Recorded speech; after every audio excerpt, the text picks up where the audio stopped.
noite, no ar, mais um programa DNA. Hoje a gente tem um convidado que faz e acontece, além disso é um guerreiro, um lutador, e você vai conhecê-lo mais de perto. Nascido em 1960 no bairro Floresta, filho de Walter Rosa Braga e Dice Diniz Braga, de origem pobre, tem 4 irmãos. Era um bom aluno. Começou a trabalhar aos 14 anos, fazendo bicos como cortar grama e lavar veículos. O primeiro emprego formal foi aos 18 anos na Embratel. Se formou em Direito pela UFMG. Casou-se com a colega de turma da faculdade, Maria de Fátima Reis Diniz Bragas. Teve 3 filhas, a Camila, a Gabriela e Rafaela. E tem um neto, o Davi.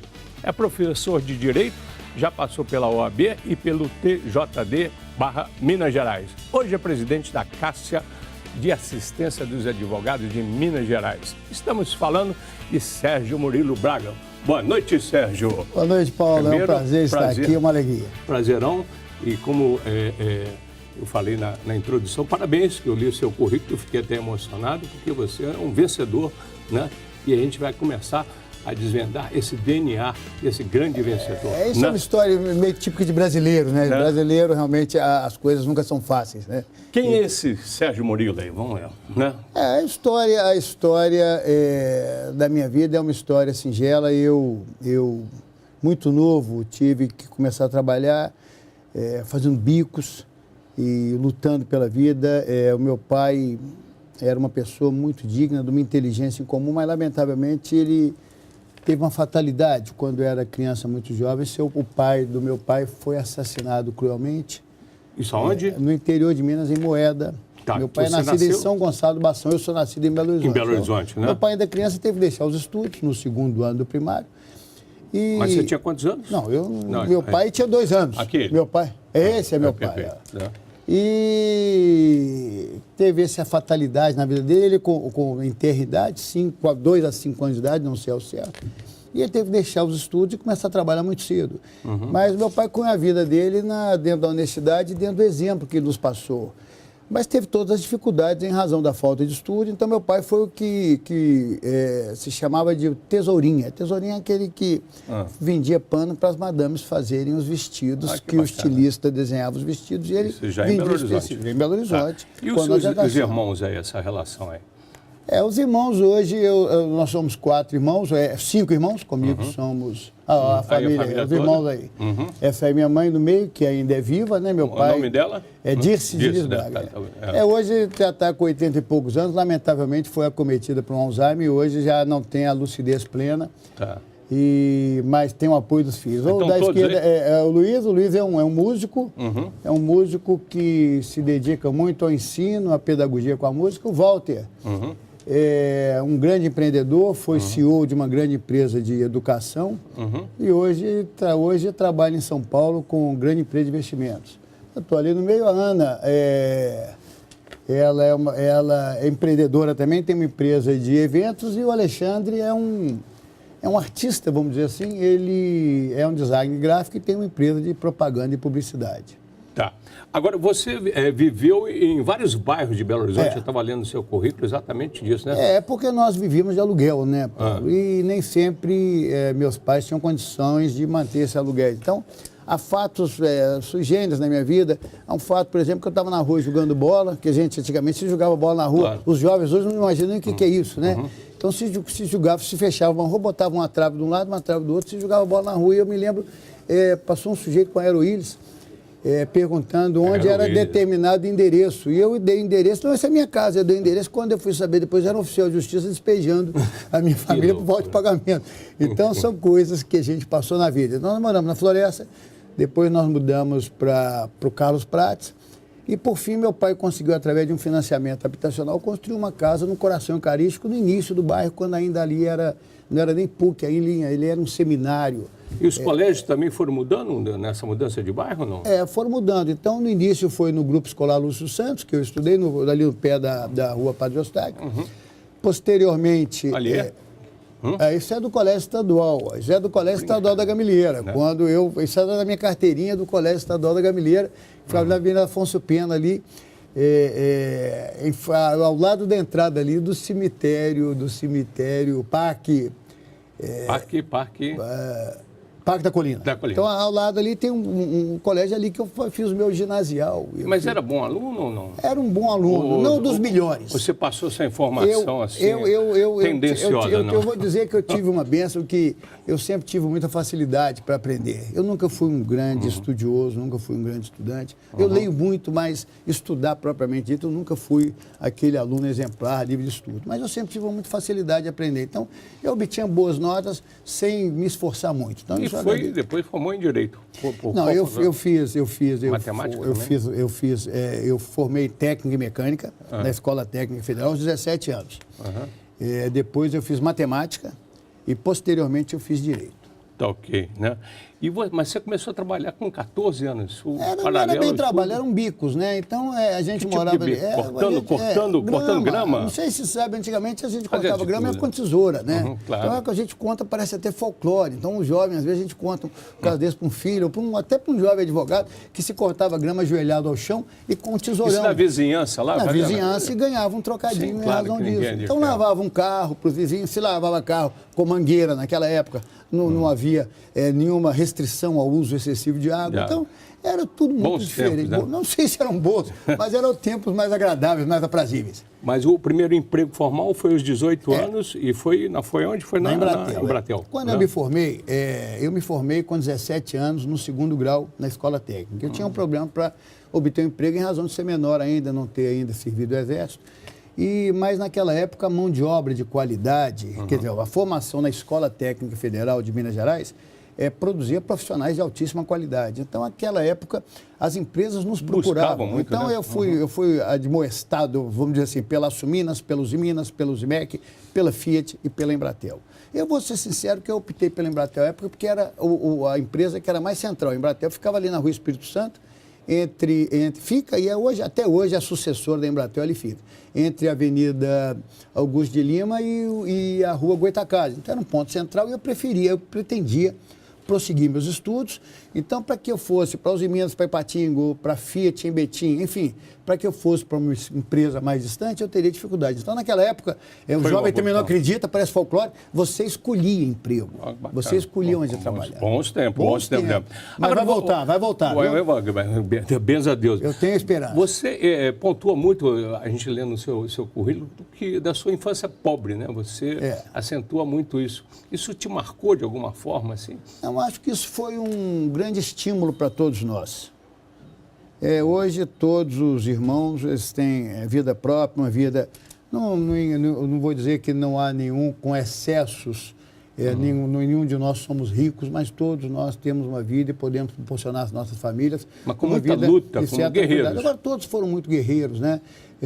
O Walter mesmo, que foi para a área de ensino, aos 17 anos, ele passou no curso de matemática, foi dar aula em cursinho preparatório para vestibular com 17, 18 anos de idade, no primeiro ano da matemática. Então, todos lutaram muito. A minha irmã se formou em Química na Escola Técnica e, aos 18 anos, foi morar fora, trabalhando sozinha, se submeteu a viagens longas, se submeteu a acidentes, enfim. A vida foi muito difícil, mas essa dificuldade, creio eu, talhou cada um de nós para que pudéssemos enfrentar a vida, as dificuldades e para que pudesse construir nos nossos corações, nas nossas almas, um espírito de solidariedade. Então, isso é um padrão. Alquimia, né, mesmo? Isso é um padrão que nós temos. Então, talvez o sofrimento e as dificuldades, tantas pessoas que nos foram solidárias, tantas pessoas nas nossas histórias que nos ajudaram, isso cunhou cada um de nós para que hoje nós pudéssemos ter uma família treinamento solidária. E tudo, né, para o desenvolvimento. Agora, o dado que você começou a trabalhar como direito, é uma história interessante do cartãozinho, mas a matemática, você deu aula? Foi antes ou depois? Não, eu lecionei matemática, eu lecionava matemática apenas paralelo? Eu jamais lecionei matemática como professor profissionalmente. Eu trabalhava na Embratel e, à época, nós tínhamos as promoções dependiam de, por exemplo, formação em segundo grau. Então, nós tínhamos motoristas, tínhamos serventes e eu lecionava para aquelas pessoas que precisavam de conseguir um supletivo de segundo grau para poderem galgar um cargo melhor dentro da Embratel. E no início eu lecionava de graça. Aí no final, quando eu percebi que as pessoas não davam valor para aquela de graça, eu comecei a cobrar um valor irrisório e no final... aula de reforço extra. E no final eu devolvi o dinheiro.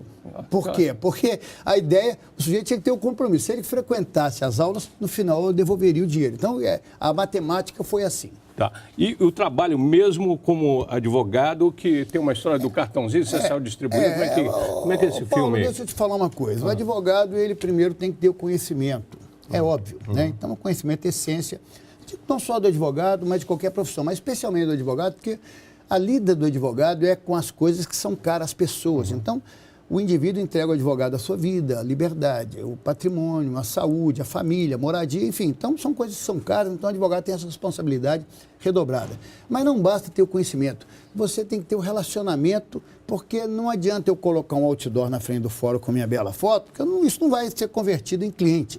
Eu preciso ter relacionamento. E nós que viemos, aí você vai entender, de uma classe social, socioeconômica menos abastada, ou seja, de uma classe social de classe baixa para médio-baixa, evidentemente não teríamos potencial de obtenção de grandes clientes. Então, o que tinha que ser feito? Eu tinha que me desdobrar, me tornar um empreendedor, fazer 10 mil cartõezinhos de visita e distribuir cartão até para o cachorro do vizinho, porque era importante eu me tornar conhecido para que alguém me procurasse um foi dia. uma atitude altruísta? Foi sua só? Você copiou isso de alguém? Viu esse filme em algum porque lugar? eu tive alguma dificuldade. Como eu trabalhava muito, eu tinha dificuldade até de me treinar no direito. Então, eu tinha um bom conhecimento teórico, mas tinha um fraquíssimo conhecimento prático. Tanto é que depois você assumiu a presidência da Caixa, isso foi em 2013, não é isso? A Caixa foi em 2013. Isso foi uma compensação de todo esse marketing aí. Eu tive a felicidade, eu digo que sorte, eu costumo dizer que sorte é resultado do trabalho. Né? Então, sorte existe, não tem outra mas receita, é resultado do trabalho. Então, eu tive essa sorte, resultado desse trabalho, que eu, muito jovem, aos 32 anos, já ingressei no Conselho da OAB, extremamente difícil, quero dizer que, lamentavelmente, no meio da advocacia ainda funciona a ideia de capitanias hereditárias, ele é filho de quem, ele é neto de quem, infelizmente, apesar de ser um meio que deveria ser muito aberto, é um meio muito fechado, então, a maioria das pessoas que ali estão tem uma história já, ou é filho de um grande político, ou é filho de um grande... perdura até hoje? É marcante, lamentavelmente até hoje. Lamentavelmente até hoje. É uma abertura porque não há como... hoje, se fala, inclusive. A juventude hoje, ela tem muita força, então ela não segura ela nas mãos. Então, se você apertar, ela explode. Então, essa virtude que eu tive foi ingressar muito cedo no Conselho, e fui diretor mais jovem da Ordem em Minas Gerais. Aqui, faz uma leitura para o nosso telespectador. Você no centro... Essa é uma turma que hoje porque o nosso escritório é um modelo que a gente chama de escritório personalizado. Então, o escritório de massa é um escritório personalizado. Então, é um escritório pequeno que atende de forma personalizada. Tem uma filhota ali já formada? É a Loura ali? A Lourinha ali no meio, ali entre Giovanni e eu. Formou agora. Agora, vamos passar aqui para a nossa Maria de Fátima, né? Ela foi sua colega, não é isso? Colega, foi a mais brilhante da turma. E aí eu devo confessar... Você estava de olho nela desde o início. Eu devo confessar, era uma bela jovem. Ela é bela até hoje, mas era uma bela jovem. Aí vocês estão na Itália, acho que é Bolonha isso. Bolonha. Mas parece que é Bolonha. Tá. Agora você está mais magrinho. Ali eu estava mais cheio, mais fortinho, né? Estava bem fortinho. Você falou que está 50 dias sem tomar absolutamente nada de álcool. Perdeu quantos quilos, hein? Foi 8 quilos. Brincadeira, né? Mas e as filhas? Dizem que eu pedi 8 litros. 8 litros. Mas ganhou 3 filhas. Mas ganhou 3 filhas, isso antes, né? Então a Fátima, ela tem um fato aí muito, muito interessante. De que quem ela da minha esposa, Fátima, que era colega de turma e teve um certo momento que eu pensei em desistir do curso. E ela foi um estímulo para mim.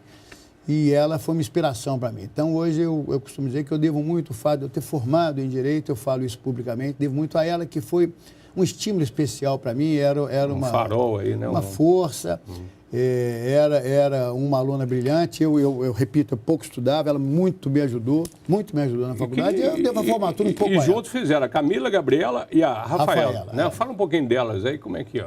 A Camila foi a primeira filha, a Camila ainda encontrou a maior dificuldade. Quantos anos? Hoje a Camila tem 30 anos. 30 anos. Aí. Aqui? Não, isso aí não. Isso aí é um momento fatídico da minha vida. Então fala. Isso foi após o 7-1 no Escolha. Mineirão, que os alemães vieram, a emissora falou, não, vem cá, vamos tomar um vinho juntos. E ficamos amigos dos alemães lá no Mineirão. Bacana. Aquele 7-1 lá da Alemanha aqui. Aonde que foi isso? Isso foi no Mineirão, Foi no camarote Mineirão, do Mineirão com os alemães. E aí você ficou buzinando Cruzeiro. Está na pauta aqui para frente, mas você já estava buzinando no ouvido dos alemães. Não, os alemães já eram cruzeirenses, né? Então. Eles dizem que eles sabem ler e escrever, então já nasce, quem sabe ler e escrever, já nasce cruzeirense. Começou. E você falou da filha. Você perdeu uma filha também, foi a Camila, né? A primeira filha, a Camila, ela hoje é empresária, ela está no ramo aí de joias, semijoias, e tem um negócio com a Fátima, hoje que a Fátima aposentou no tribunal, e tem um negócio no Alphaville, Lagoa dos Ingleses, nós temos uma casa lá e eles têm um negócio lá. A Rafaela está no direito, e a Gabi eu falo da Gabi com muita alegria, não tenho mágoa, eu não tenho tristeza, eu tenho saudade. Mas a Gabi, foi a filha a Gabi, ela era uma fonte de inspiração para toda a família, é uma pessoa de um alto equilíbrio, com 16 anos, ela instalou uma ONG ali no aglomerado São Tomás, atrás do aeroporto da Pampulha, então era uma jovem linda, brilhante, vivia, divertia, mas tinha responsabilidade social muito grande. E Deus quis que em 6 de setembro de 2009 ela sofresse um acidente, falecesse. Ela que seguia o nosso passo. Ela tinha em mim e na Fátima uma fonte de inspiração permanente. Ela estava no direito, na federal, então seguindo os passos que nós dois nos formamos, fomos colegas de turma na Faculdade de Direito Federal, e ela seguia esses passos. Mas Deus quis que... Acho que ela cumpriu a função dela muito rapidamente aqui na vida terrena e deve ter outras funções para cumprir mais importantes. Tá. Mas a vida segue, né? Veio o neto, Davi, né? Davi. Que é uma grande paixão aqui, segundo a nossa apuração. Eu vi parece que o primeiro programa seu foi com o Olavo, não é isso? O grande amigo Olavo. Olavo Machado. E ele falava aqui, se eu soubesse, eu tenho que repetir o que ele falou. Se eu soubesse como é que neto era bom, eu soltava os filhos, tinha os netos antes, porque o neto realmente é uma dádiva, tá? Ter um neto, você está muito novo, Paulo, eu sou pai e neto, mas a gente conversa no intervalo ali a respeito disso, que eu me tornei pai mais tarde. Mas olha aqui, vamos fechar esse bloco aí. Olha ele aí, né? Bonitão. Quantos anos aí? Ele está com 3 anos. E interessante, eu nasci de 8 de março, Dia da Mulher, e ele nasceu 8 de março também. Nasceu? No mesmo dia que eu, 8 de março. Então é bom que era lá. Isso ele fazendo uma palestra, ele já quer entrar e já quer falar. Interessantíssimo, viu? Esse aí. Eu vou chamar o intervalo comercial, aí eu te conto a minha história aqui, a gente volta. E depois eu posso contar em público aqui? Não. Você conta tudo. Tá.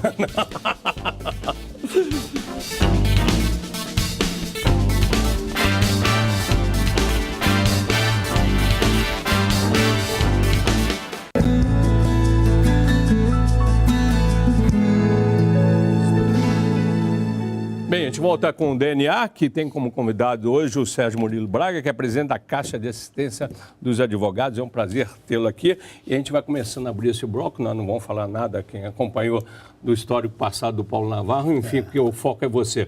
É sigiloso. Sigiloso. O seu hobby? Olha, hoje o meu hobby é estar com a minha família. Hoje é o grande hobby. Mas eu sempre gostei muito de pescar, de viajar e de ler. São as três coisas. Viajar, mas a passeio ou a trabalho?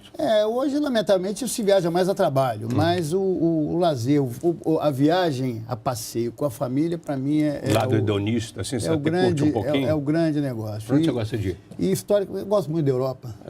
Algum país específico? Eu amo a Itália. A Itália eu sou até suspeito para falar. Eu tive uma quase filha que trabalhou comigo e se doutorou em Bolonha, então eu todos os anos ia para Bolonha, então eu tenho uma paixão muito grande. Agora eu estou entendendo, você vai muito na Itália, depois você tem que chegar no Brasil, tem que fazer regime, é isso então que está acontecendo agora, situando até o meu telespectador. Lá é muito vinho, muita pasta, né? Entendi. Alguma decepção na vida, assim, que... Independente do sentimento, a história da sua filha, quem está nos assistindo agora... A decepção na vida... Muitas vezes é com as pessoas. E como é que você lida com isso? Você nunca espera, entenda bem, você nunca espera e nem deve cobrar gratidão.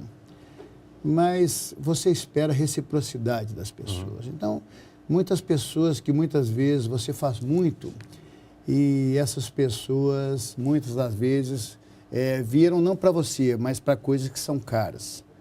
Que eram caras a elas e a você mesmo. Então, Talvez a grande decepção seja com algumas pessoas, com alguns seres humanos que passaram pela minha vida. Mas você filtra isso, faz uma alquimia? Tranquilamente. Porque senão cristaliza no fígado ali, não? Eu vou te dizer uma coisa. Há quem diga que cristaliza. Paulo, não vou dizer que eu não tenho raiva que eu jamais senti. Raiva eu já senti, sim, mas eu não consigo manter a raiva por 30 segundos. Eu tenho isso é uma virtude que... Isso eu costumo dizer que é uma bênção que Deus me deu, porque a raiva, ela não dura. Tem gente que guarda vingança no freezer. Eu conheço pessoas, e essas pessoas, para mim, são uma profunda decepção como seres humanos. Tá? Muitos decantam que são muito religiosos, que são muito espiritualistas, mas costumam guardar o seu ódio, a sua raiva, durante 30 anos no freezer. Então, talvez o fígado delas...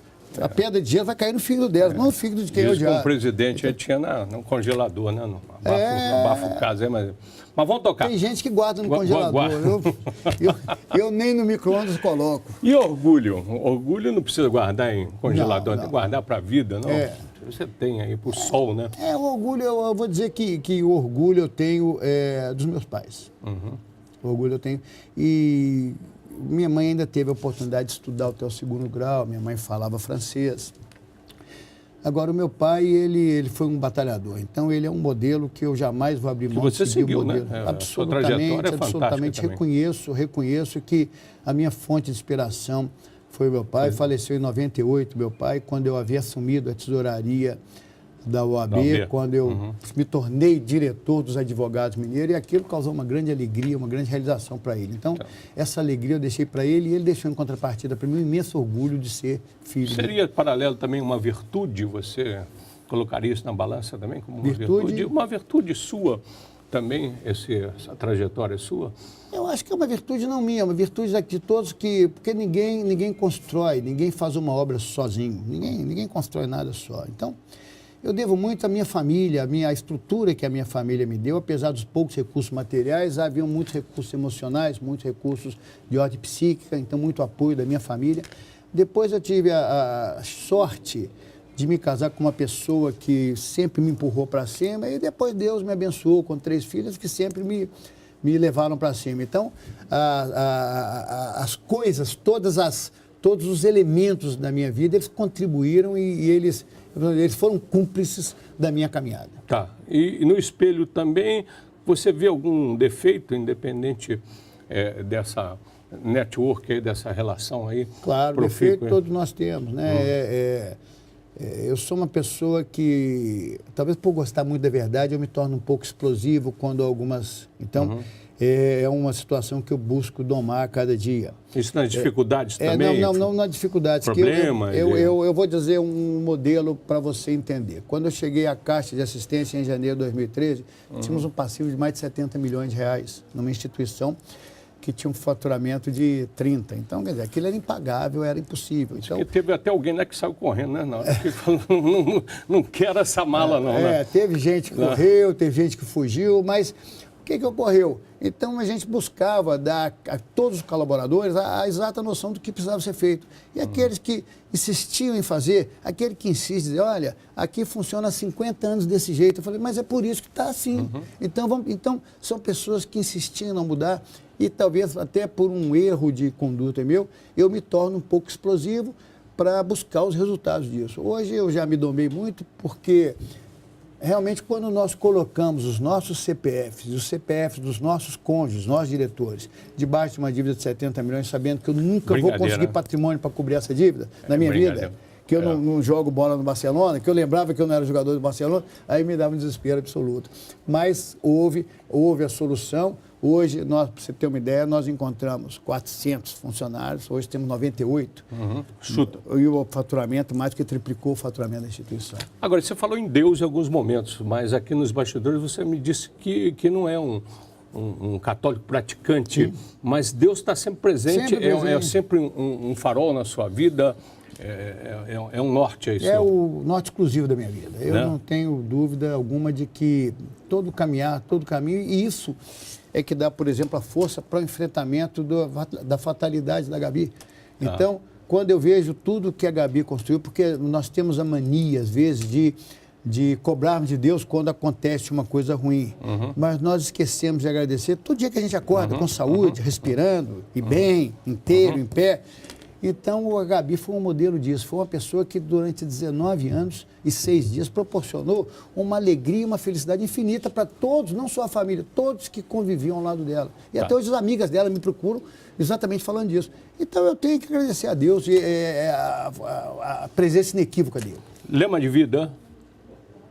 Hoje é fé, família e solidariedade. Fé, família e solidariedade. Tá. E você acorda e dorme com a cabeça cheia? Ou porque pensa, tem alguma coisa assim? Durmo muito pouco. Durmo muito pouco, Paulo. Eu durmo no máximo 4 horas, 5 horas, se muito, por noite. É porque isso foi talhado em minha vida. Eu cheguei numa época a dar 65 aulas por semana. Então, você imagina o que era isso. Eu dava 5 aulas de manhã e 5 aulas da noite, de segunda a sexta. 5 aulas de manhã e 5 aulas da tarde no sábado e 5 aulas de manhã no domingo. E ainda mantinha meu escritório. Então, eu saía de casa às 15 para 7, chegava em casa meia-noite e de tarde estava no escritório. Então, não dava tempo mesmo de você desligar. Então, eu não desligava. Então, eu fiquei algum tempo meio ligado. E isso criou orientou minha mente para dormir pouco. Hoje eu durmo muito pouco. Tá. Eu acho que a sua filha que faleceu te deu um sentido de vida e talvez até a perda do medo da própria morte, né? E como a morte está ali na frente, e nascer, você está sujeito a morrer e vice-versa, você vai morrer um dia. No jazigo, você escreveria o quê para deixar aí para a eternidade? Obrigado. Solamente. Obrigado. Não mais. Muito obrigado. Né? Muito obrigado a tudo. A vida, a Deus, a família, aos amigos, a tudo que a vida me proporcionou, a tudo que a vida me proporciona. A vida eu só tenho a agradecer tudo que a vida tem me proporcionado. Bem, e nós aqui da Band só temos a agradecer você por ter emprestado, ter dado essa lição de vida aí de um grande vencedor. Muito obrigado para você. Tudo de bom para você. Obrigadão.